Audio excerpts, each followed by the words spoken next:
Senhora Presidente, Vossa Excelência falou muito em democracia.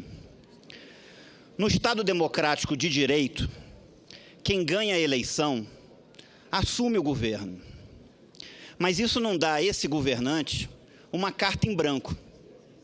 No Estado democrático de direito, ele tem que cumprir a legislação vigente do país.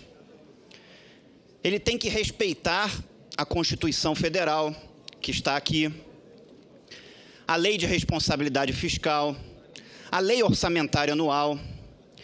Eu não posso concordar ou aceitar que seja tratado como coisa menor o descumprimento da legislação vigente no país pela Presidência da República e o descumprimento da Lei de Responsabilidade Fiscal, da Lei Orçamentária Anual. Mas muitos não concordam com a Lei de Responsabilidade Fiscal, mas não é uma questão de concordar ou discordar, é a legislação vigente do país. O artigo 167, inciso 5º da Constituição Federal, ele é claro. Ele diz: são vedados a abertura de crédito suplementar ou especial sem prévia autorização legislativa e sem indicação dos recursos correspondentes. Volto a dizer, são vedados a abertura de crédito suplementar ou especial sem prévia autorização legislativa e sem indicação dos recursos correspondentes. É o artigo 167, inciso 5º da Constituição Federal. Um presidente da República pode muito, pode muita coisa, mas não pode mudar o significado da língua portuguesa. A palavra prévia, ela significa a priori. Ela significa antes do fato, não depois do fato. Então, precisa de uma autorização legislativa antes da edição do decreto, não a posteriori. Mudando a meta no final do ano, isso não muda o fato daquele momento ter tido ali uma edição de um decreto. E um decreto, alguns decretos que foram feitos sem conformidade com a meta. Mas a defesa colocou, se mudar a meta no fim do ano, aquilo passa a estar legalizado, legitimado. Ora, então, para que ter meta fiscal na Lei de Diretrizes Orçamentárias? Porque o fato de na LDO ter meta fiscal, ter uma meta fiscal, é que ela precisa ser cumprida. Senão não precisava ter meta fiscal. Porque se chegar no fim do ano e não se cumpre a meta, então chega ali, vê qual é o resultado fiscal e coloca o resultado fiscal. Não precisa ter uma meta fiscal a priori. Então, se existe a meta, ela consta da LDO, que é uma lei, essa meta precisa ser cumprida. Não é sério isso de chegar todo final do ano e aí se mudar a meta. E eu posso dizer que eu votei contra esse PLN 5, que alterou a meta fiscal. Como senador no ano passado, fizeram até um acordo do governo com uma parte da oposição, mas eu votei contra, porque eu penso que meta é para ser cumprida. E a lei de responsabilidade fiscal precisa ser cumprida. Um governo não pode gastar mais do que arrecada. Ou seja, se mudou uma meta de um superávit de 55,3 bilhões de reais para um déficit de 119,9 bilhões de reais. Uma diferença de 175 bilhões de reais do dinheiro do contribuinte brasileiro. E é esse que eu represento aqui no meu mandato. Eu vi aqui alguns falarem com relação ao governo interino. Eu não faço parte da base do governo interino. Eu não votei em Vossa Excelência, nem no vice-presidente. Não tive cargos no governo de Vossa Excelência e não tenho cargos no governo atual. Não fui base de Vossa Excelência, nem sou base do governo interino. Eu sou base da sociedade, do que eu acho que é justo, do que eu acho que é certo. Não sou dono da verdade, mas tento fazer o melhor pensando naquele que eu represento aqui nessa casa. Diante disso, eu queria fazer duas perguntas objetivas para Vossa Excelência. A primeira, Vossa Excelência, ao assinar esses decretos, Vossa Excelência sabia o que Vossa Excelência estava fazendo? Vossa Excelência conclui, por favor. Vossa Excelência tinha consciência do que estava assinando ou assinou sem saber? E assim o segundo questionamento: pode um presidente da República, qualquer que seja ele, desrespeitar a Constituição Federal, a lei maior do país? E se pode, como exigir que um cidadão comum tenha que cumprir as demais leis do país? Obrigado. Senhora presidente, com a palavra. Obrigado pela pergunta, senador Regufe. Senador Regufe, ninguém pode descumprir a Constituição do país, muito menos um presidente da República. E também nenhum senador da República pode fazê-lo. Nenhum de nós pode descumprir a Constituição. É ela que garante que nós tenhamos uma vida democrática e, ao mesmo tempo, civilizada. De fato, senador, o artigo 167, inciso 5º, veda, sem prévia, e o senhor chamou muito bem a atenção, autorização legislativa, a abertura de quaisquer créditos adicionais suplementares. Ele veda, é proibido sem prévia autorização legislativa. Ocorre, senador, que a cada ano o Congresso aprova uma lei orçamentária. Essa lei orçamentária diz o seguinte: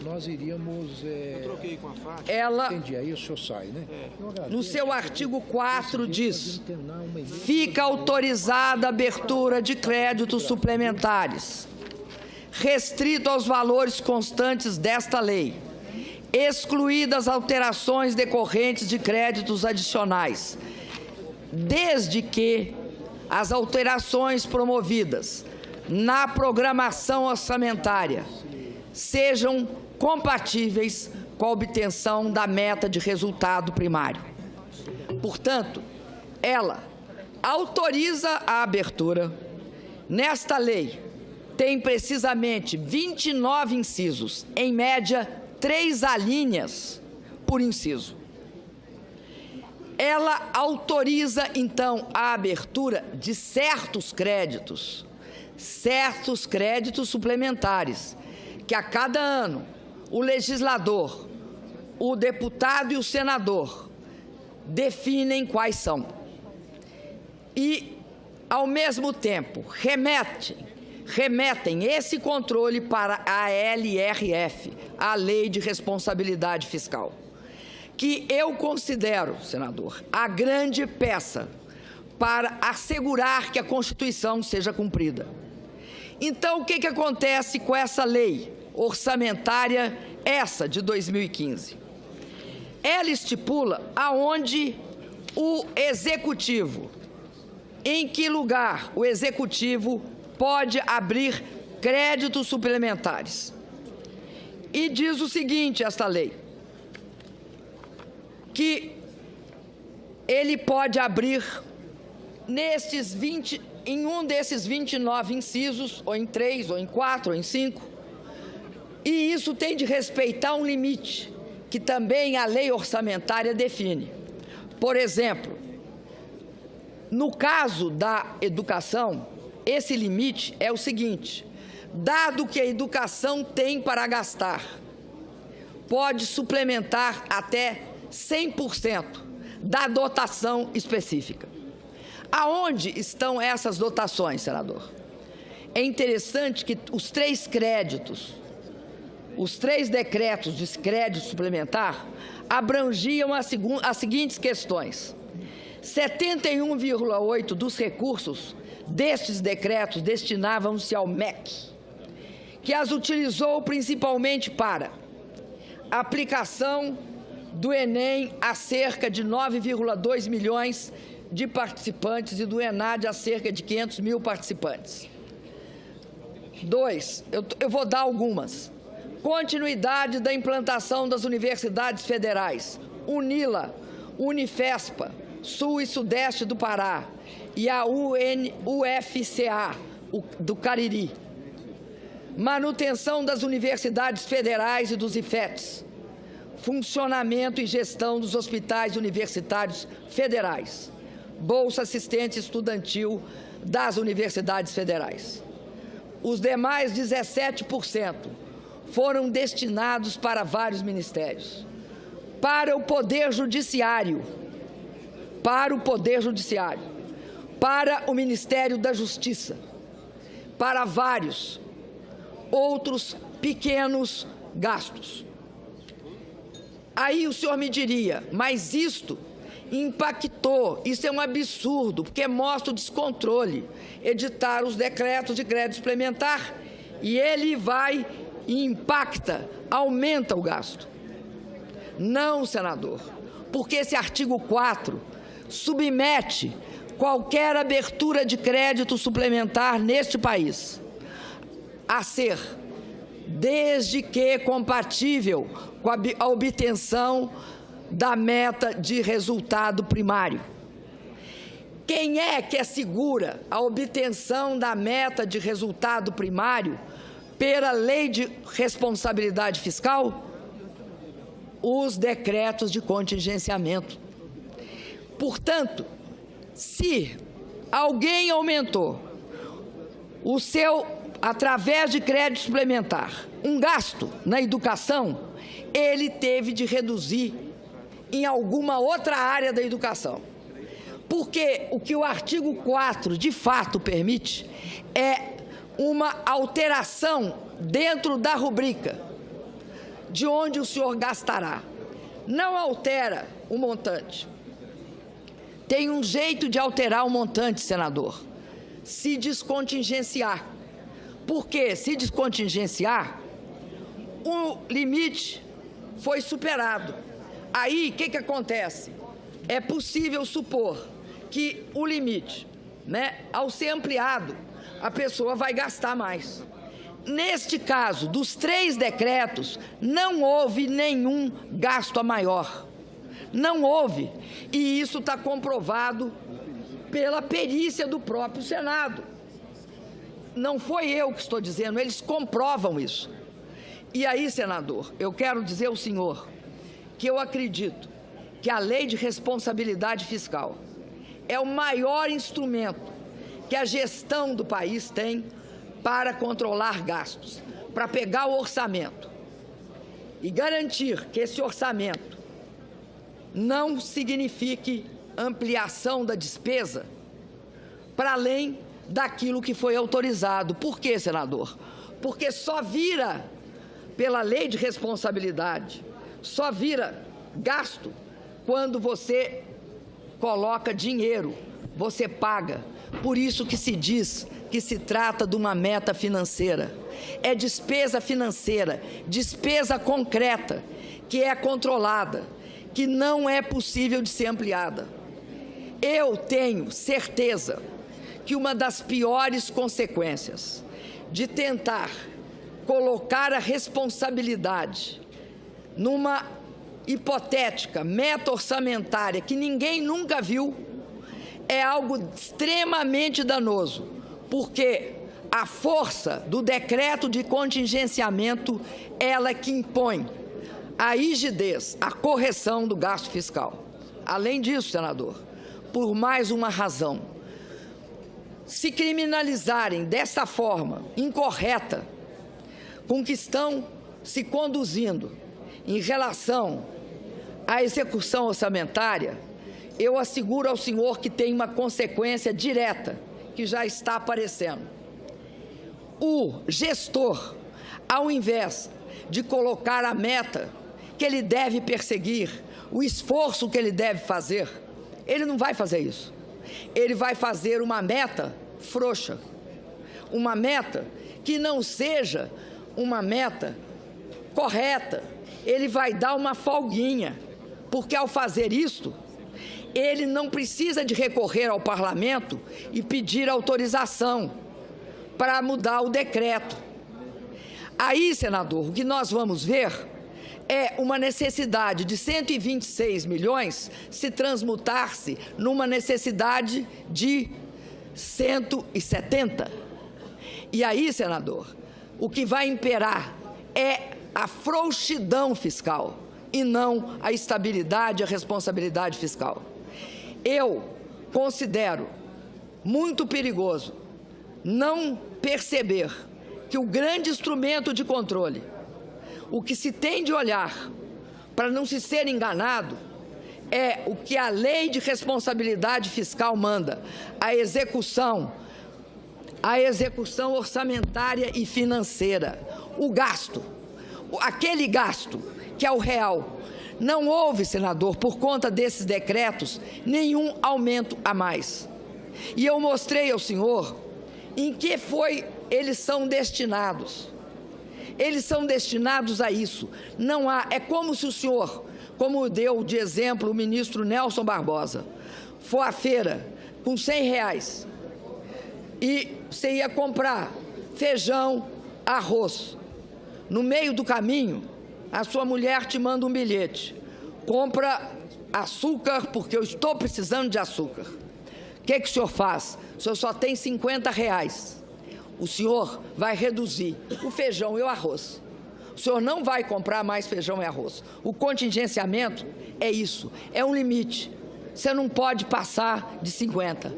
Se você quer aumentar e botar em outra coisa, você não pode aumentar o gasto, você tem de diminuir em outro lugar. É isso que é a maior eficácia da lei de responsabilidade fiscal. É essa lei que eu acredito que foi, apesar, veja bem, senador, apesar do meu partido não ter votado nela, foi um equívoco do meu partido, porque a lei de responsabilidade fiscal criou no Brasil uma forma muito melhor de execução da programação orçamentária e financeira. Espero, senador, que eu tenha respondido a sua pergunta. O senhor me desculpe a ênfase, mas é porque eu acredito nisso. Eu quero... Está faltando uma pergunta. A da Constituição? Me desculpa, senador, o senhor podia repetir, pedir ao ministro Lewandowski que a falha foi minha? Pois não. Eu queria apenas pedir aos ilustres convidados, servidores e demais que se encontram no plenário, que, por gentileza, façam o máximo de silêncio possível, porque o som reverbera muito aqui e a senhora presidente está tendo que alterar o tom de voz cada vez mais. Todos estão percebendo que sua excelência está ficando rouca, inclusive. Então, eu peço o máximo de colaboração, mais um pouco de esforço. Eu concedo novamente a palavra ao eminente senador Regufe para que complete a sua questão rapidamente, para que a senhora presidente possa responder. Não tem direito à réplica, só para repetir a primeira pergunta objetiva que eu fiz. Que Vossa Excelência assinou esses decretos sabendo o que estava fazendo, tendo consciência do que estava assinando, ou assinou sem saber? O processo de assinatura de atos da Presidência da República, que são inúmeros, milhares, passa, no caso das questões fiscais, por o que eles chamam de parametrização do processo. O que é isso? Eles criam uma espécie de protocolo, vou tentar explicar assim, que é como eu entendo. Eu não sou especialista na área, mas é isso. Parametriza. Então, vai passando pelos órgãos jurídicos e técnicos, tanto do Ministério Setorial, como o Ministério do Planejamento e do Ministério da Fazenda. E aí chega aonde? Na subchefia da Casa Civil da Presidência da República e na Secretaria de Assuntos Governamentais, a subchefia de Assuntos Governamentais. E nessas duas áreas se olha novamente a compatibilidade, a legalidade e a ocorrência de qualquer irregularidade. Todos os decretos chegaram para mim, senador, com pareceres indicando a absoluta concordância desses decretos com a lei. Eu não assino decretos, e todos aqueles que me assessoram sabem que eu sou extremamente exigente nessa parte. Eu não assino decretos que não têm esses pareceres. Eu não assino decretos, senador, que eu não tenha a certeza que as áreas técnicas que asseguram o funcionamento do governo não deram de forma clara, de forma explícita, sua concordância. E quero sinalizar o seguinte: esses decretos, eles vêm de baixo para cima, eles não vão de cima para baixo, eles vêm das diferentes áreas técnicas. Então, eles vão passando pela possibilidade do contraditório entre as diferentes áreas técnicas, até que chega na Casa Civil, e aí a Casa Civil faz uma avaliação detalhada de cada um deles, da sua compatibilidade legal e da sua compatibilidade com outras normas. É assim que acontece. Então, a resposta, senador, eu os assinei. E no momento em que eu fiz, todos julgavam que eram decretos absolutamente corretos. Por isso, eu assinei. E não só eu que digo isso, a própria perícia do Senado diz isso.